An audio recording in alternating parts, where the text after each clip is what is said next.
गोविन्दाय नमो नमः। श्रीकृष्णाय नमो नमः। नारायणाय नमोस्तुते।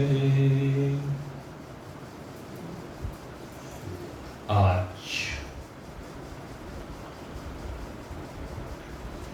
इंद्रदेव की विशेष कृपा से संयुक्त इस दिवस पर भी बड़े भाव के साथ अपनी जिज्ञासा को तीव्र जिज्ञासा बनाकर उपस्थित जिज्ञासुकृत निश्चय ही आप धन्यवाद के पात्र हैं, जो विषम परिस्थितियों में भी आज सत्संग की अभिलाषा लेकर यहाँ पर उपस्थित हुए हैं। भगवान भी ऐसे भक्तों के ऊपर विशेष रूप से प्रसन्न होते हैं।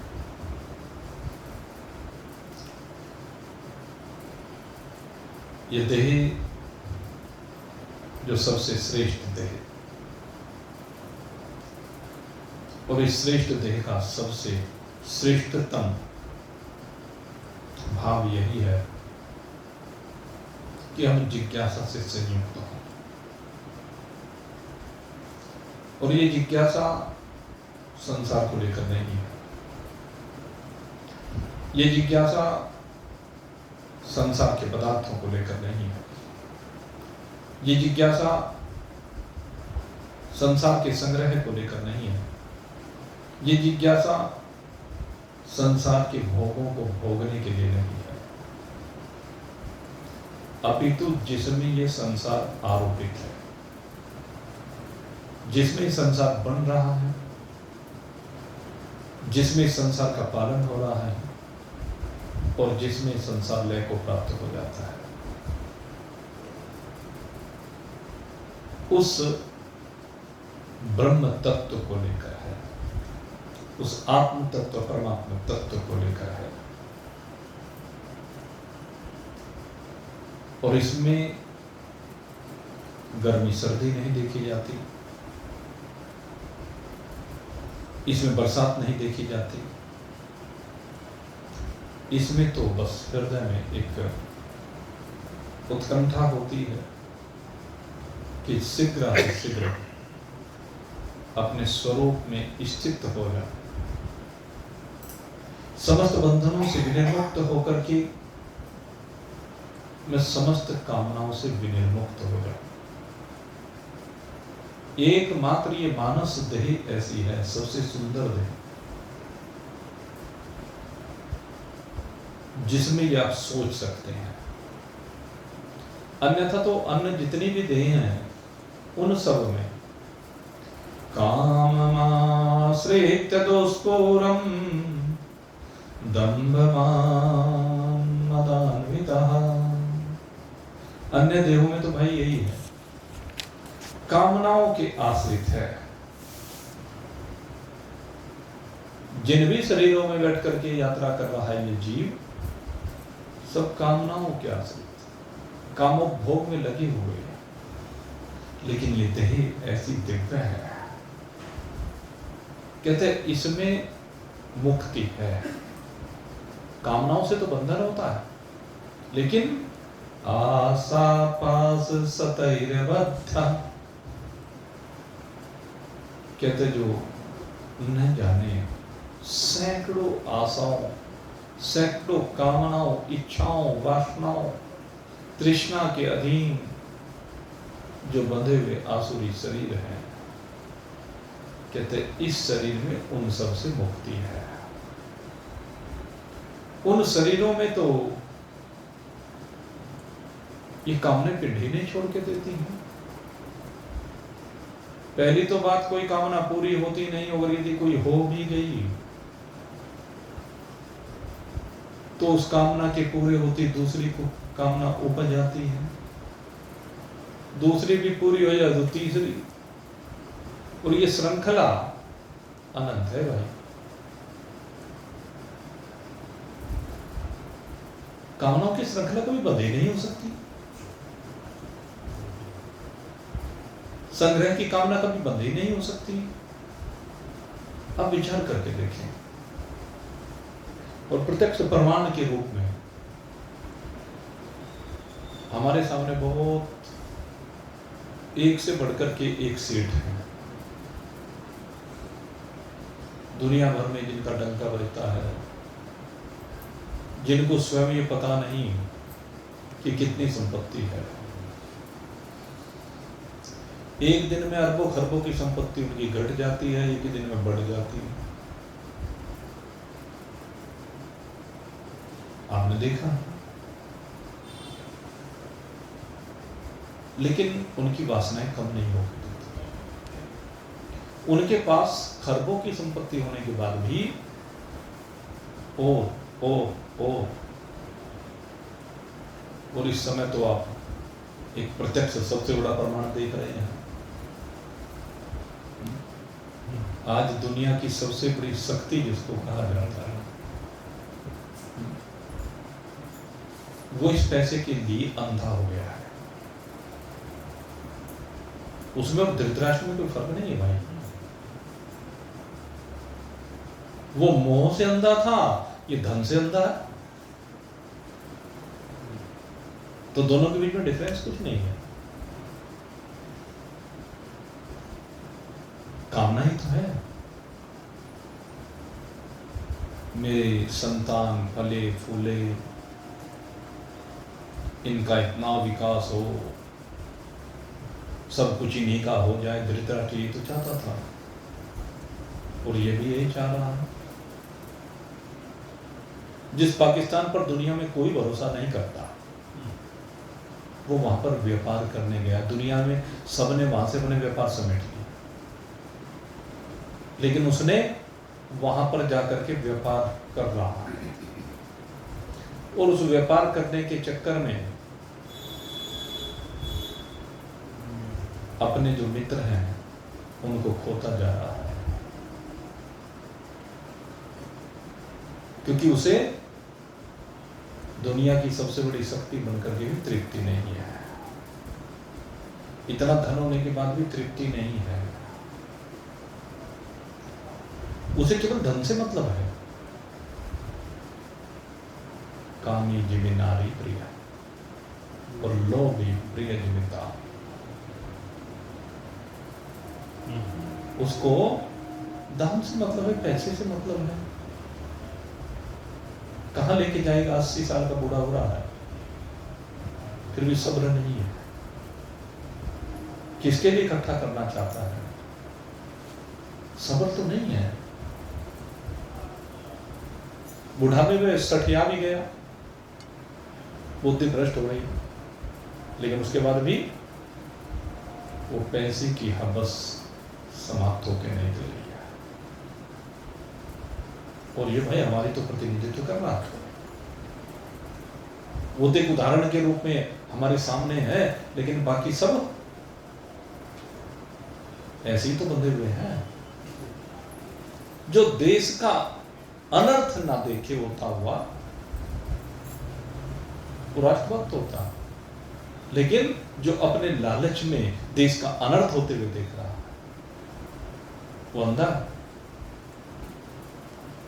हम भी मोह में अंधे हो जाते हैं, काम में अंधे हो जाते हैं, इस अर्थ के पीछे अंधे हो जाते हैं। यही है आशा पास सतैर बद्ध्या।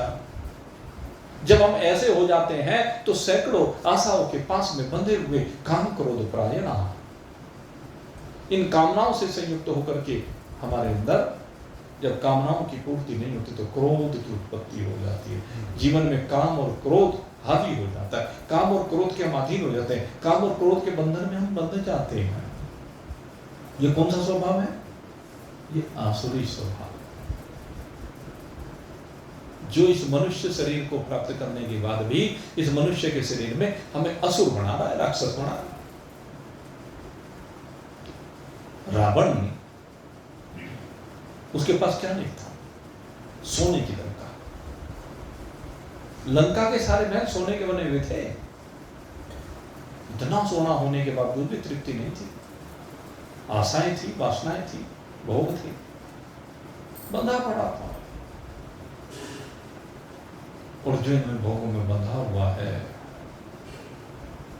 जो केवल संग्रह के पीछे लगा हुआ है, उसे न्याय अन्याय कुछ दिखता नहीं है। वही तो राक्षस है। अन्यथा शरीर तो रावण को भी मनुष्य का ही मिला था भाई,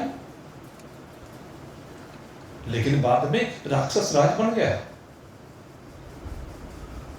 मनुष्य का शरीर पाने के बाद वो राक्षस राज बना। पहले तो मनुष्य देह मिली, अब उस मनुष्य देह को चाहता तो बना लेता, और चाहता क्या चाहा तो राक्षस बना दिया।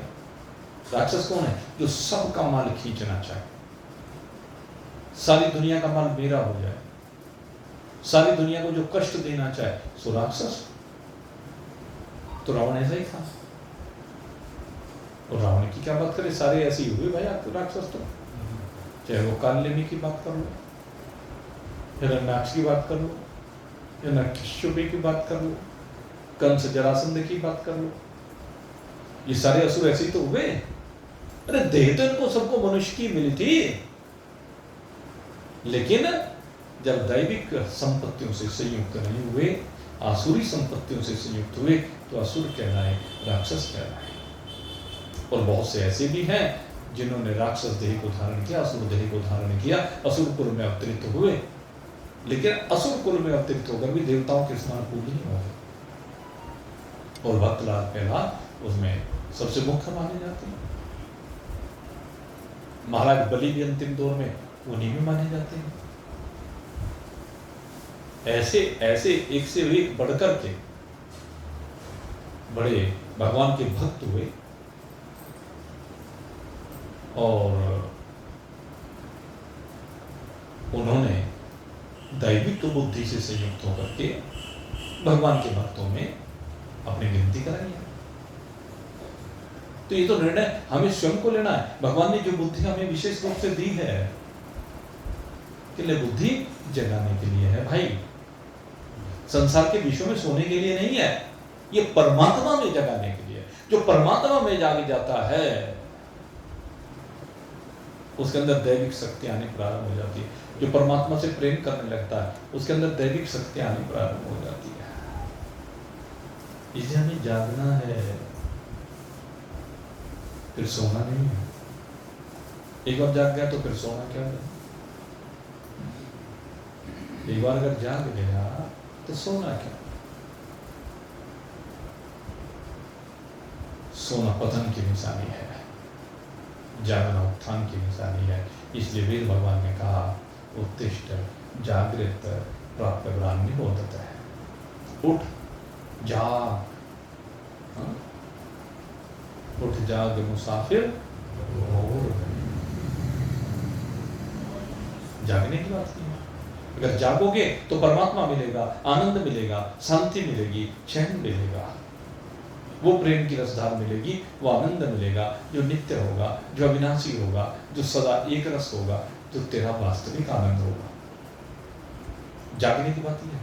और सोने पर उस आनंद का अक्षय है। सोना तो आनंद का अक्षय है। इसलिए जब महान पुरुषों के संग में आ गए, जब भगवान को प्राप्त करने की इच्छा बन गई, तो समझ लो जाग गए हो। जब जाग गए तो फिर सोना क्या नहीं। जाग गया फिर सोना क्या, जाग गया फिर सोना क्या, मानस देह मिली तुझे सुंदर, मानस देह मिली तुझे सुंदर, अब आगे को होना क्या रे, मानस देह मिली तुझे सुंदर, अब आगे को होना क्या रे, जाग गया फिर सोना क्या रे।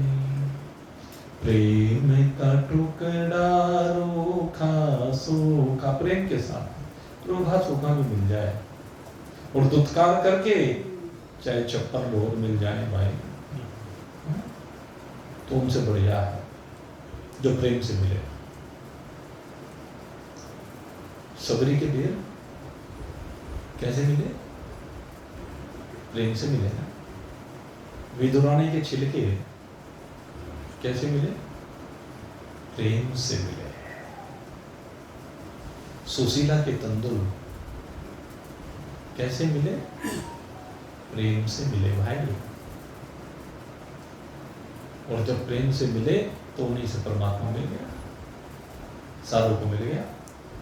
तो यही बात कह रहे हैं, प्रेम का टुकड़ा रूखा सूखा, प्रेम का टुकड़ा रूखा सूखा, मीठा और सलोना क्या। प्रेम का टुकड़ा रूखा सूखा, मीठा और सलोना क्या रे, जाग गया फिर सोना क्या रे, जाग गया फिर सोना क्या रे। यार की मर्जी हुई वही सोए, यार की मर्जी हुई वही सोए, तकिया और बिछोना क्या रे। यार की मर्जी हुई वही सोए, तकिया और बिछोना क्या रे, जाग गया फिर सोना क्या रे, जाग गया फिर सोना क्या रे।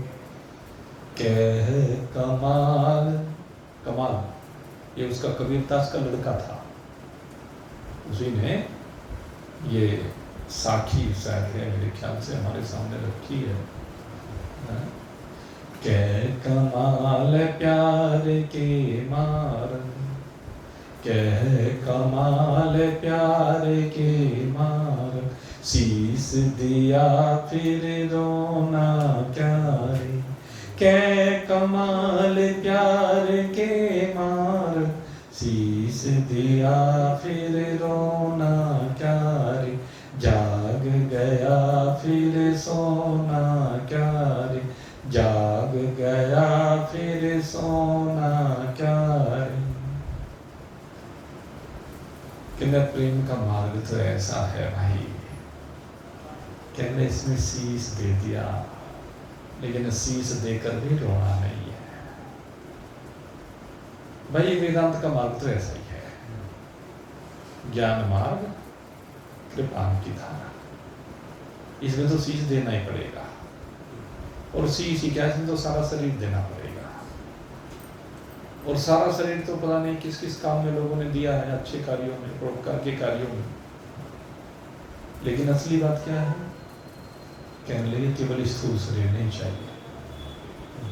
इस मार्ग पर केवल स्थूल शरीर नहीं चाहिए भाई, इसमें तेरा सूक्ष्म शरीर भी चाहिए, इसमें तेरा कारण शरीर भी चाहिए। कि बाहरी शरीर की आवश्यकता नहीं है, जो आंतरिक भाव है, ज्ञानेंद्रिय, कर्मेंद्रिय, प्राण, अंतःकरण, ये 3 गुणों से बना हुआ विद्यारूपी जो कारण शरीर है, सतोगुण रजोगुण तमोगुण से बना हुआ जो चिदाभास है, चैतन्य का प्रतीक, कहते सारे चाहिए भाई, सारों को देना पड़ेगा। और इनको देकर के फिर रोना नहीं है, इनको देकर के रोने से मुक्ति है भाई। जिस दिन तो इन सब के भाव से बाहर निकल जाएगा, उसी दिन तो अपने स्वरूप में आकर के विराजमान हो जाएगा। और जितनी भी तेरी कामनाएं हैं, जो भी तूने इच्छाएं लेकर के ईहन्ते काम भोगा था, मन्य मैं अन्यायेन अर्थ संचय, जितना भी तूने भोगों को भोगने के लिए विभिन्न कामनाओं से संयुक्त होकर के अन्याय के द्वारा न जाने अर्थ संचय कर रखा है, कह लीजिए उसी दिन ये सारी भावनाएं मिट जाएंगी, ये अन्याय का रास्ता समाप्त हो जाएगा, फिर अन्याय की बात ही नहीं रहेगी। और सही पूछो तो वहां तो न न्याय रहता न अन्याय रहता है, केवल एक आप रहते हैं, आपके अलावा और कुछ नहीं रहता है, आप रह जाते हैं, ये सारे मनोरथ समाप्त हो जाते हैं, ये सारी वासनाएं समाप्त हो जाती है, सारी धन की चाहत समाप्त हो जाती है, सारी परिवार के भले की चाहत समाप्त हो जाती है, सब स्पर्श रूप रस गंध के भोग लगाने की चाहत समाप्त हो जाती है। यहां पर कहते हैं कि वो भाव सारे समाप्त हो जाते हैं जो तरह तरह की वासना रहते हैं। इदमद्यमयालाब्धमिमं प्रापस्य मनोरथम् इदमस्तीदमपि मे भविष्यति पुनर्धनम्। जो भाव बना रहता है, क्या भाव है कि मेरे पास इतना तो है, बस अब इसको इतने से इतना करना है, फिर इतना हो गया कि इतना करना, फिर इतना कर, फिर इतना करना है। ये इच्छाओं की असंख्य चिड़ियाएं जो इस हृदय में बैठी हुई हैं, एक निकल के जाती नहीं कि दूसरी तैयार हो जाती है। एक निकली फुर, फिर दूसरी निकली फुर, फिर तीसरी निकली फुर, फिर फुर, फिर ये क्रम अनवरत चलता रहता है। आज मैंने ये कर लिया है, कल मैं ये करूँगा और भविष्य में ऐसा हो जाएगा। न जाने कितने घरों में बनाता है, लेकिन जब बिगड़ने का नंबर आता है तो यूं ही बिगड़ जाते हैं। बनने में तो बहुत समय लगता है, लेकिन बिगड़ने में देख लीजिए, नदियों के किनारे, पहाड़ों में जहाँ रास्ते बनाए गए, बनाए तो गए थे रास्ते, लेकिन रास्तों के सामने ही होटल पर होटल, होटल पर होटल, दुनिया भर की दुकानें, मकान बनते चले गए।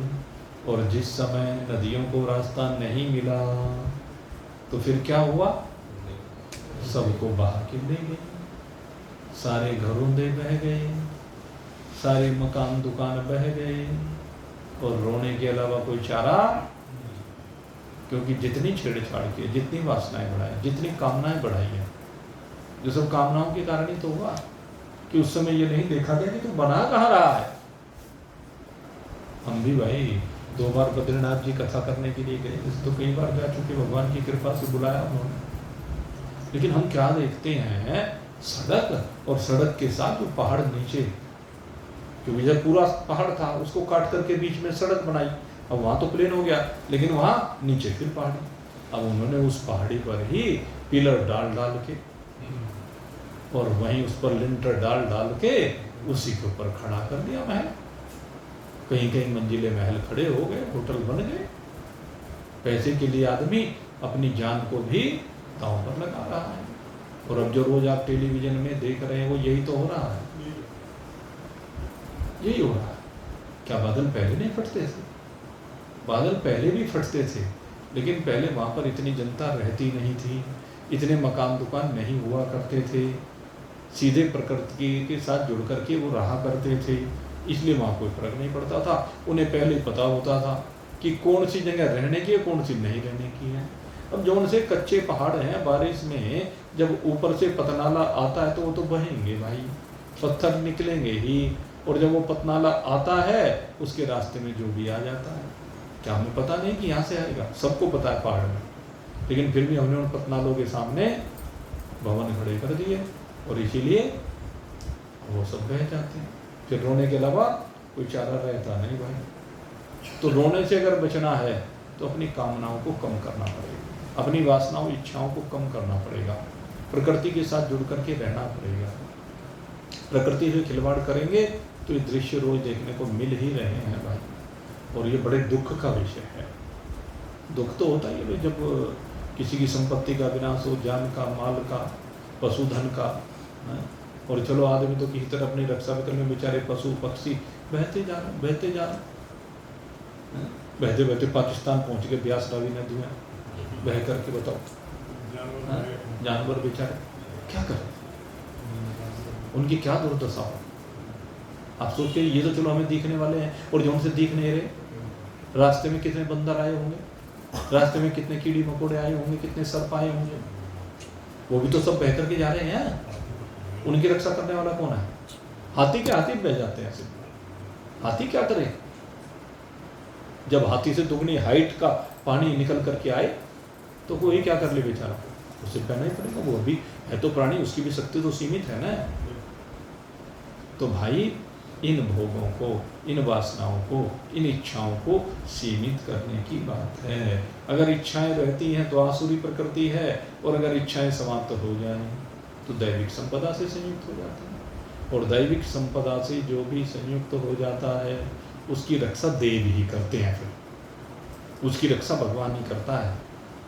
और फिर वो चूंकि शरीर की सीमा से बाहर हो जाता है, वो शरीर में रहता ही नहीं है, वो शरीर को अपना मानता ही नहीं है, शरीर की समस्त सीमाओं से विरहित हुआ, शरीर के बंधनों से विरहित हुआ, वो अपनी प्रतिष्ठा में अचल विराजमान होता है। तो मेरे मित्रों, भगवान यही बात हमें कह रहे हैं कि इस चीज से बाहर निकलो कि मैंने इतना धन तो इकट्ठा कर लिया है, इदम अस्तीदमपि में भविष्यति पुनर्धनम, और भविष्य में इतना और इकट्ठा हो जाएगा।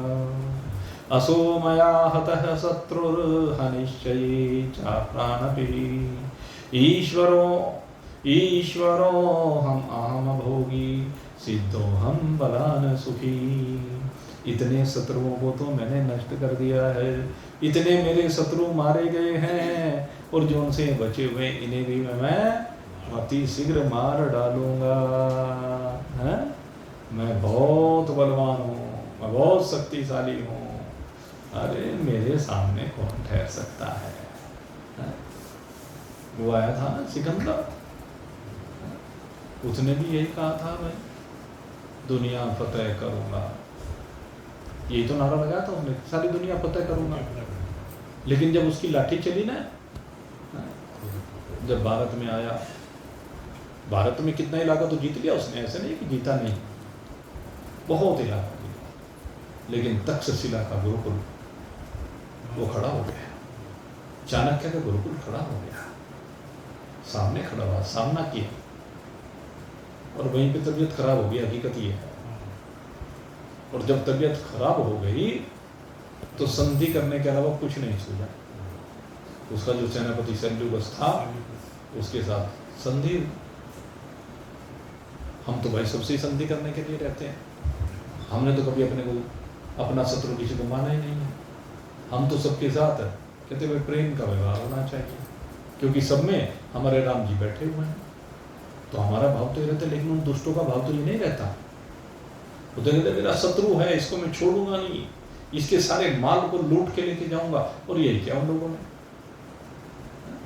लेकिन क्या हुआ, अरे लूट लूट तूने भर लिए खजाने, लूट लूट तूने भर लिए खजाने, फिर भी तृष्णा अड़ी रही, धरे रहे तेरे रंगले बंगले, खाली बारादरी रही, खाली बारादरी रही। सिकंदर, तूने लूट लूट करके बहुत धन इकट्ठा कर लिया, लेकिन जब चलने की बात आई कोई बचाने वाला मिला क्या? जर सिकंदर का यहीं पर रह गया, और मरते लुकमान भी ये कह गया, ये घड़ी हरगिज ना टाली जाएगी, बिन मुहूर्त के उठा ली जाएगी। जर सिकंदर का यहीं पर रह गया, मरते दम लुकमान भी ये कह गया, ये घड़ी हरगिज न टाली जाएगी, बिन मुहूर्त के उठा ली जाएगी। जब तेरी डोली निकाली जाएगी, बिन मुहूर्त के उठा ली जाएगी। कर ले दुनिया फतेह, लूट ले सारी दुनिया को। जितना लूटा था सारा कह दिया आखिरी में, सारा अर्थी के आगे बिछा देना, मेरी जो रास्ता होगा ना उसमें बिछा देना जहाँ से मेरी अर्थी लेकर के जाओगे, और कह देना दुनिया को जरा हाथ दोनों खोल करके देखो, ये सारी दुनिया का लुटेरा जब यहाँ संसार से जा रहा है तो खाली हाथ जा रहा है, अपने साथ में कुछ भी लेके नहीं जा सकता। मैंने जितना इतना अनर्थ किया, पाप किया, अन्याय किया, इसीलिए लिखा है मर्दन कफन से बाहर मेरे दो हाथ हो, देख लेता सर दुनिया साथ क्या मेरे।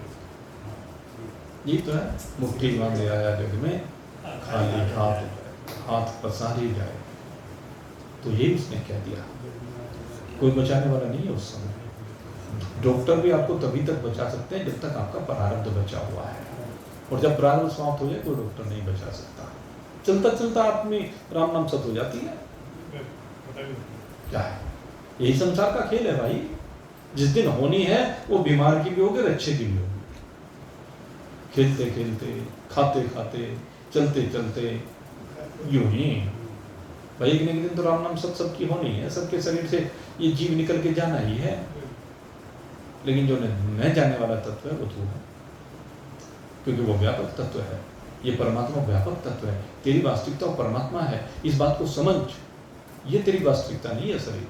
ये शरीर तो न जाने कितनी बार तो ये मिला, असंख्य बार मिले और असंख्य बार छूट चुके हैं, और ये भी छोड़ना ही पड़ेगा। इसलिए अपनी वर्ती को बदल जा, और इस मनुष्य शरीर को प्राप्त करके जिस कार्य के लिए शरीर मिला है उस अनंत असीम अपार अखंड आनंद को प्राप्त करने के लिए, उसको तू प्राप्त करने के लिए महान पुरुषों की शरण में जा, और उनकी शरण में जा करके फिर इस तत्व का बोध प्राप्त कर। और बोध प्राप्त करते ही आनंद ही आनंद, वे आनंद के अलावा कुछ रहता है, क्योंकि यही वास्तविकता है। तो इस वास्तविकता में आप विराजमान हो। आप सबके लिए बहुत बहुत शुभकामना करते हुए अब यहीं पर आज के सत्संग को विश्राम दे रहे हैं। कल फिर आपकी सेवा में उपस्थित होंगे, और कल द्वादशी का हमारा जो माता अन्नपूर्णा का प्रसाद होता है दिन में लाला जी की दुकान पर लगेगा, और रात को यहाँ पर लगेगा। तो कल फिर ठीक 8:45 बजे 15 मिनट का समय घटा दिया गया था, आपको मालूम है। तो 8:45 बजे से 9:45 बजे तक सत्संग चलेगा। बोलिए सच्चिदानंद भगवान की।